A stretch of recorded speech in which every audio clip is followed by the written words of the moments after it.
Good morning, YouTube. My name is Fightica, and welcome back to some more Tiny Bunny. We have left off with a horrendous choice that we need to make, and yeah, this really feels like a lesser two evil type of deal. So I'm gonna tell this man he needs to back it up. I feel like this is the wrong answer, but I ain't no bitch, and I'm gonna fight him. For some reasons, Rook was disappointed with Seymon made me feel brave. Something was wrong within their crew. Some old disagreement. I should cut this old wound open. I need to get into their heads, right into their skulls, their warm brains. Oh! You know what, Seymon? My own voice, smooth and determined, was a huge surprise. Am I recording? Okay, and everyone's like, we're good, guys. I didn't waste my intro. I stepped forward and calmly proclaimed, "Fuck off." It felt like the whole world was paused for a second and then unpaused right away. Seymon's pupils widened. The mask fell off his meaty hands. It took a while. What? Okay, buddy. He took a while to process my words, looking stunned as if he was trying to solve a difficult math problem. But the answer he got made him mad, judging by the bulging veins on his forehead. The others just observed the scene, waiting for the inevitable payback. You're dead! Oh man, they got the anime flashing lights going. His voice tore off icy crust from the nearby branches. It rained down with a melodic laughter, and then I heard whispers from the treetops. Oh no, I missed. Go back. Can I go back? I don't know what that said. Heard whispers from the treetops and the holes in the ground from animal layers. Okay. As if Elsa was one of the snow piles, like a prompter in his booth trying to get through to me. With no sign of fear rather than a tinge of playful rage, that's how this low hum sounded to me. I started into the clearing between the trees. Oh, there's a fox! An orange spot flashed there. A fox, an absolutely regular fox, stepped out of the bushes. I blinked in bewilderment. The animal fell on its tummy and was staring back at me with its burning eyes. Its furry tail was sweeping snow left and right, raising the white powder. Look at me, bitch! I was still looking past him at the fox that was smiling at me. If you call that a smile, you know, is that something you can even do? She grinned with all of her teeth while digging a hole in the snow pile, moving her palms as if dancing. Her sharp face was covered in snow, her whiskers were trembling. Oh. The fox put her face to the ground. Shining platters her eyes filled up the liquid silver. I returned my gaze to Seymon's twisted face. He was growling. Something ineligible. Oh, okay. The fox backpedaled and disappeared into the darkness, and the forest breathed at me, whispering, "Tell the pig to shut up." I slapped my own cheek to chase away, but the message still lingered in my subconscious. This hint was my chance. I stared. Ugh, piggy man. I stared intensely at Seymon's nose. He was almost oinking from anger. I directed my words at him. "Shut up, pig!" Seymon looked paralyzed, as if the medium Alan comic hypnotized him, stripped him of his will. I felt the aftertaste of Elsa's gum in my mouth. That's not weird. Berries. It felt like I pulled a card from some greasy deck and turned it out to be a trump. Yu-Gi-Oh! Is my trump card. My brain was at its limit. Pulling his words about Seymon getting worse since he moved here flashed in front of my eyes like subtitles in a movie. All the pieces fell in place. My joker went flying into his pimply face. Yeah, take that. I was speaking slow on purpose, dragging out every syllable. I suspect that you had a reason to transfer to another school. You fled, right? Fled like a rat. Because kids can be cruel with those who are different. Who's fatter or weaker than them. So you decided to bully others, just like they bullied you. Damn straight. I saw Seymon's Adam apple twitch. It was like a pump-action rifle getting loaded. Whoa! What? Hold up. Oh, what? Wait a minute. Whoa. 1 minute. I don't know why it just started skipping. Okay. Okay, you're trying to get payback for old wounds. You want to pretend that you're different now, but you know what? Nothing changes at the snap of a finger. Should I tell you who you were? The forest held its breath, listening in fascination. Should I tell you who you still are? This man grew some balls. I thought he was just gonna get beat up. He still might get the shit beat out of him, but hey, at least we stood our ground, right? That's what matters. Guys? Shook him! Busher was about to come to his friend's aid, but Romica stopped him, whipping out his controllable look. Busher turned around and put his hands in his pockets. Go on, Tua. Romica's words ricocheted from the rough trunks. Should I tell you who you will always be? Seymon looked around helplessly. Your second name, the true name that your classmates gave you. Why do you? Romica and Basha looked at Seymon like he was their prey now. I even thought I saw them lick their parched lips. Oh, okay. Stop making them noises, man. The wind was also full of anticipation, dragging my scattered textbooks across the road. A pig! My thunderous scream echoed throughout the forest. Trees and ravines enjoyed it. The echo repeated it over and over, doubling, even tripling it. Romica grinned with all his teeth. Seymon's hands fell to his side. He was on the brink of crying. I used this to my advantage. Oh! Okay. I threw the strongest punch I could muster. I slapped him right in his big pimply face. That's right, popped a few of those blood blisters. It was much stronger than one in school. I ran my fist into his scarred face and produced a cracking sound. His pimply cheek danced like jelly under my fist. Seymon let out a sigh and plopped on the icy road. He was touching the place where I hit him, still oblivious to what just happened. How did it come to this? After looking at him for a while, I realized I was smiling.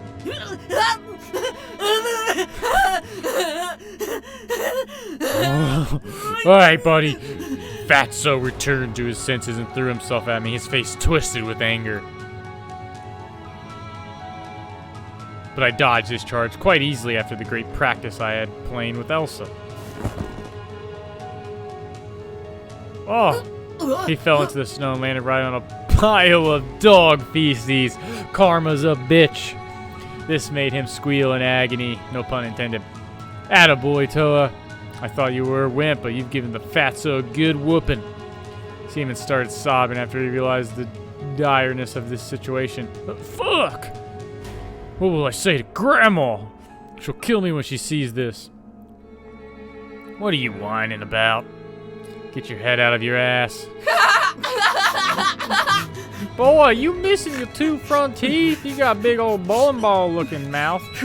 Seymon's futile attempts at cleaning his coat caused a fit of giddiness from Basha. I also smiled, angrily twisted my lips. Ha ha ha. Lucky fucker, eh? Hey, get up and hop like a bunny. Just stay away from us, you stink of shit. Ew. Oink. Fuck you guys. His eyes red from tears stopped on me. I kind of feel bad for him, but he kind of had it coming, man. I didn't even have the time to erase the smile from my face when Seymon lunged at me like a hawk and clawed at my face with his twisted fingers and gnawed fingernails. I threw a kick toward the layer of the fat under the coat. At the same moment, the world became fuzzy, the black trees and the faces of my classmates all blurred. How do you like that, bitch? He threw up a hand holding my glasses victoriously.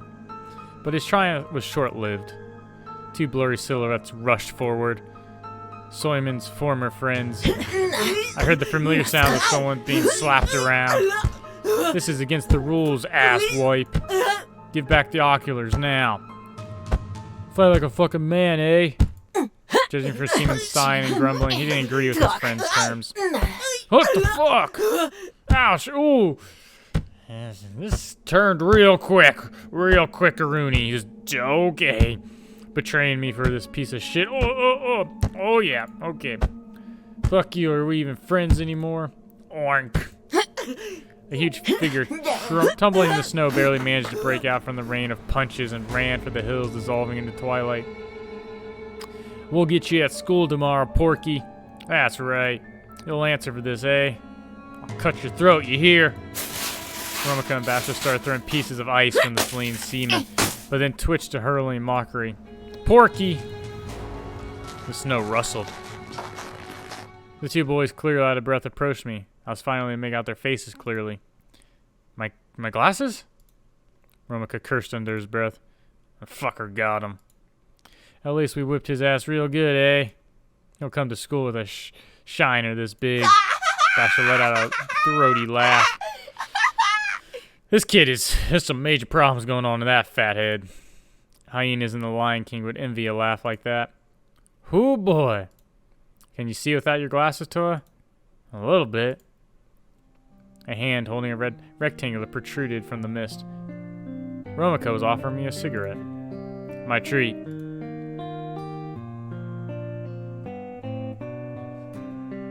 All right.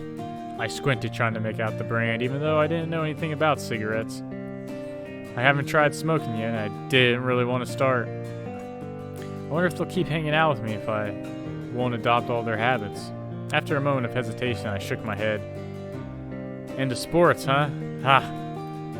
Are you blind or something? Did you see how we thrashed seamen? Real deal. Mortal fucking combat, man. Right on. Toya here's Rocky Balboa. That's right. That's me, guys. Yeah. We're like Ivan Drago. We'll split this one. Give me a light. Romica pulled out a cigarette with his lips, and Basho scrambled to find a lighter inside his pockets. So, Toya, back to what I was saying. Don't be mad, bro. We were just testing you. I mean, your glasses and this mask. Basho lit a giant Tibulus, and Romica smacked his lips, taking a long puff of the cigarette. I'm Romica, by the way. He squeezed my hand so hard that my fingers hurt. His palms full of dry, torn blisters implied that he wasn't wearing a tracksuit for nothing. And this is Basho. Don't worry, we'll have a talk with Porky. He let out a cloud of smoke in my face, which instantly made me cough. Yeah. I'll go gather my stuff. It's getting dark. I bowed to pick up my now empty backpack and look for its contents, hoping that my new buddies will disappear when I turn around. But they just stood there, passing the cigarette back and forth. Two small silhouettes with a small light wandering between them with the pine trunks at the backdrop. They were waiting for me to finish picking up my textbooks while whispering something to each other. Romica was the one talking most of the time, though. What? What happened? No? Okay, I'm back. Why'd the music stop all of a sudden? Most of the time, though, Basho was just constantly sniffing with his runny nose and mumbling agreement. At that moment, I saw the old battered bunny mask from papier-mâché among the snow-covered notebooks. Its empty eye sockets could be filled with anything, with any eyes, but this mask? Wait! What is going on? Camera, you good? You good? You done freaking out? What in the world is this? Looked like it only wanted mine. Where did it come from, and why was it in my backpack? I picked up with the utmost care, as if it could bite off. It could definitely chomp a couple fingies off. It was just a carnival mask with a frozen spit on the inside. Still, something felt wrong about it. Something was withering inside underneath the layers of old newspaper. I could hear 1,000 tiny bunnies rustle in the trembling fur. Something was trying to chew its way out. Oh no, maggots. Готов, Тоха? You ready, Toha? Yep. Definitely ready. Let's get on home. Romica's voice pulled me out of my nightmarish delusion and threw the mask away in horror, somewhere I won't be able to see it anymore. My innards were twisted from disgust, but I stood up, trying not to show it. Whether those maggots were real or just one of my delusions, I didn't care. All of this was too much for a single day. I wanted to get home as soon as possible. Right, guys, I need to go. See ya. I held out my hand toward the two silhouettes to say goodbye. A couple of dark, thin lines trembled in front of me. Are those my buddies? Are those my new buddies? Or somebody else? They stood without moving as if studying. Hey, decided to buddy up with Cedar? We're over here. I realized that Romika's voice was coming from behind me and turned around embarrassed. Trees make for shit buddies. Oh, yes. Hey, guys, sorry about that. My bad. Relax, let's go to your home. You're as blind as a newborn kitten. Without us, you'll end up dead around here. Cigarette butt hit against a stump with a flurry of sparks and started sizzling in the snow near my feet. The boys let out a stained laugh and took me by the arms. When we were leaving the clearing, I turned around in hopes to see Elsa. Or at least some orange dot. What if... But I only saw a rumbling tractor that was creeping around the corner. Yes, the creepy tractor that appeared from nowhere. Ah, I made some friends, guys. These are some true buddies right here. Some good old... It's that guy again. A silhouette appeared on the side of the road out of the fog. We made space to let that person through. Because of my blurry vision in the twilight semi-dark, it felt like it was a ghost floating towards us. When the silhouette got close, I was able to make out the features of an adult man. The man gifted us with a busy stare of his cold eyes and moved forward, disappearing into the darkness. What a huge hair lip. I was afraid that the unknown man will hear this offensive rhyme, but he was already too far away. We continued our journey. We were going alongside a still fire road in silence. The silence felt oppressing, coupled with a lack of vision, so I spoke. Why do they call you Basha? I'm sorry if I butcher any of this. I should maybe have said that very early on, but we're already too into it, so. The Burgat kid was just smirked in reply. 'Cause I'm a wolf in sheep's clothing, eh? Bullshit. Fucking around is what he does best. He's got his nickname because he bleats like a sheep. Started after he returned alive from the black garage. Is he like a tortoise? Okay, Basha's face contorted as those words. I could see even through the veil of blindness. He swayed and started mumbling something unintelligible. See? Happens every time someone brings it up.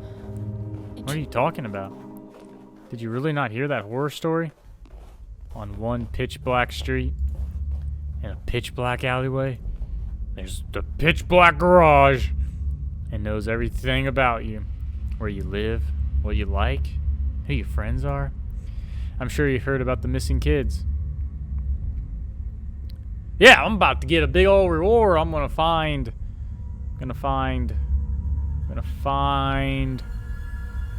What's his name again? This has been going on for a while here. The local folk know who's behind all that, even the adults. You got lucky. You live right on the edge of the forest. This thing won't come there without a good reason, and knows that it'll look too foreign among the trees. While in our area, this piece of crap can hide anywhere, be at the end of the alleyway or near your house. Also, you'll just be going somewhere at night and bam, you see it in some place that was empty just a while ago. Its door open, pitch dark inside, and then Basha pulled his cape over his head and howling height, trembling, trying to silence Romika. Fine, forget it. Alright. These are the best two buddies you could ever ask for. I was trying to process Romika's story, but I couldn't figure out what to think of it. During the short time I've been in the snow-laden village, I realized one thing. A lot of people here had some sort of experience with something they couldn't explain. I looked at Basha, who was pit-patterned to the side. Tell me, Toa, why the hell did you move here? I heaved a deep sigh while looking at my feet. Somewhere down below, the tips of my boots scooped up fog. I spoke words I've recited countless times. Dad has a new job here, and my mom used to live here, back in the Soviet days. There's nothing to do here but rot away. Oh well, like Basha here, wander around the forest. Basha feverishly showed his face under the hood like a snail crawling out of his shell and listened in. He's a camper, see? Spent a whole week in a tent last summer. Here, nearby. Cool shit, right? Yeah, that's rad, dude. That's real cool. I mean, with a crazy old woman like this, I'd also flee the forest. We kept on going, but it felt like the forest was sliding by. Pines were the black keys, and the space between them, the white ones. The thick it was playing in its old creaky melody, the melody of roots, beer caves, and forgotten taiga skits. Snowflakes flew around, creating a disturbing illusion, as somebody was wandering the forest. Somebody tall, unnoticeable, ready to camouflage as if the tree or a snow pile. And then, when nobody paid attention anymore, they just continued moving along the road. But it was just a trick of the light. There was no one there.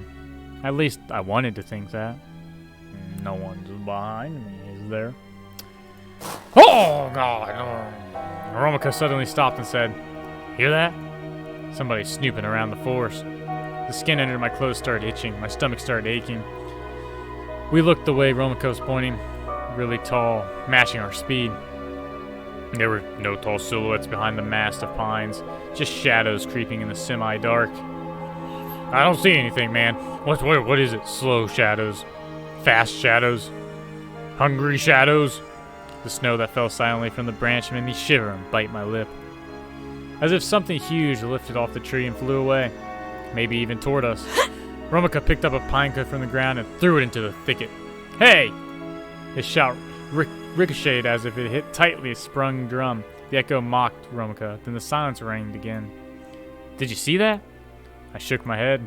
"Dude, I'm blind as a bat, man. No glasses, no sight, man. I got 2 eyes, but they ain't good."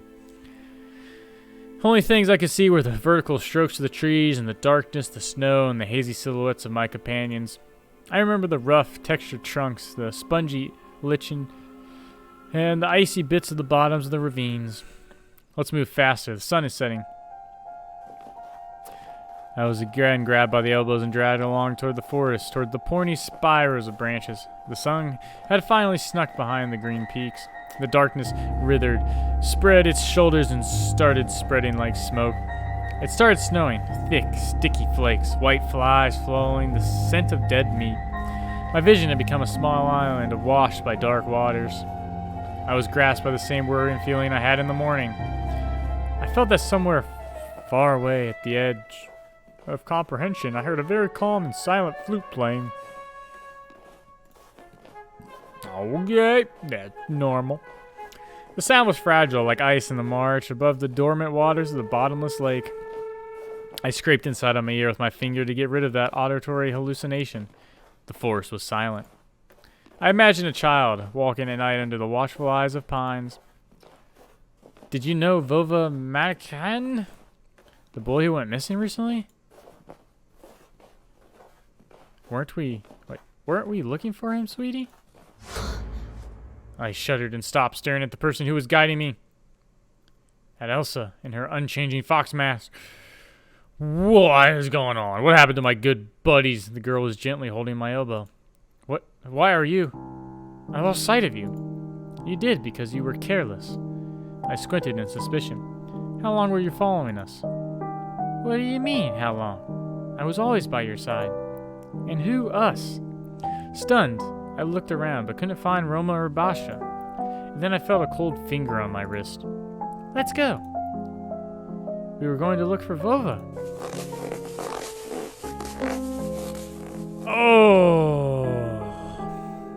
Oh no, I feel as I've made a big mistake. Without a chance to catch my breath, she started dragging me along the forest. I was enveloped by the smell of tangerines, coffee, and firecrackers. I felt as if a small kid again being led into the unknown. I saw the dark silhouettes of trees ahead. The bushes, hedgehogs were wary, showing us their spikes. Something rectangular appeared on our way like a small box. I became petrified. I touched the edge of my eye, pulling back the eyelid as if trying to correct my vision. I have a feeling somebody was trying to warn me about such garage and I should not go over here. Okay. A garage made of metal rose from right from the windfall. It was big, huge, impossible to move without special equipment. Its walls were painted black, even blacker than the darkness around us. The fox sniffed around and seemed like her mask twisted in disgust. This is the place. The worried voice of my companion scared me even more than the horrifying metal box. Here? I can smell him. Maybe Volvo's playing hide and seek with us and he decided to hide. Inside? Did you just leave me alone and blind out here? I felt like I saw smoke from the tentacles that split off the garage, searching for something in the wilted leaves. These tentacles slithered along the snowy blanket, getting close to our feet. And there was a scary, screeching sound coming from the other side of the huge black metal gates. Somebody or something definitely waited for us inside. Oh no. Alright guys, I'm sorry, but that's all the time I have for this episode. If you guys are enjoying, please smash the like button, subscribe, click the bell notification to stay up to date with all my new videos. And down below, let me know, guys, if I made the right or wrong decision. And we'll be knocking on the door to the garage in the next one. I hope I didn't mess up. And I'll see you guys all in the next video. Peace.